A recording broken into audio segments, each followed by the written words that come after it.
Meet Susie. Susie just graduated from college and got her first job at Corporate Co. The job is great. Free food, friendly colleagues, and even a health insurance plan. However, there's just one problem. Susie has no idea what health insurance is, or even if their plan is right for her. What should she do? Well, her first step is simple. Understand how health insurance works. Like all insurance, in return for a monthly fee called a premium, health insurance reduces the costs associated with a risk, in this case, excessive medical bills due to sickness or injury. However, unlike other forms of insurance, health insurance premiums are unique.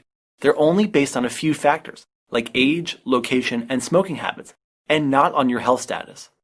That means if you have a pre-existing health condition, like diabetes or asthma, your insurer cannot raise your rates or deny you coverage.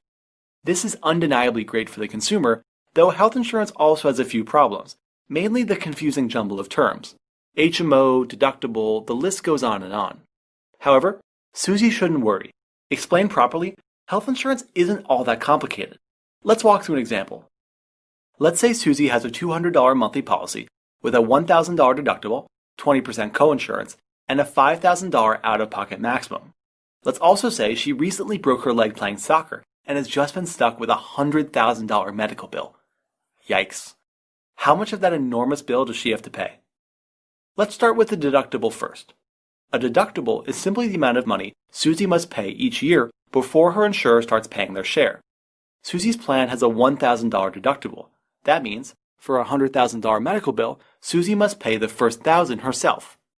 Then, the remaining $99,000 is split between Susie and her insurer, based on her plan's coinsurance. Coinsurance is the percentage of costs Susie must meet after her deductible has been met. Susie's plan has 20% coinsurance. That means, for every $4,000 the insurer pays, Susie must pay $1,000. This cost sharing continues until Susie reaches her out-of-pocket maximum.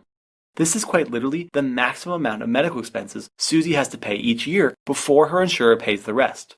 In this example, Susie's plan had a $5,000 out-of-pocket maximum, and she's already spent $1,000 on her deductible and $4,000 on her coinsurance. That means she's reached her out-of-pocket maximum, and her insurer will have to cover the rest. All in all, Susie only paid $5,000 for a $100,000 medical bill. If Susie didn't have health insurance, that payment would have been all on her. Susie is thrilled by this, but also wonders if a similar type of calculation applies to routine services, like doctor visits or medications. Well, no, as it generally turns out. These routine expenses are generally covered by something called a copay. A copay is simply a flat fee associated with a specific routine event, like $25 for a doctor's visit, or a certain prescription drug. As for how you pay for these services, it couldn't be easier. Susie will either pay directly at the doctor's office, or just get a bill later on. Hopefully you and Susie now have a better understanding of how health insurance works,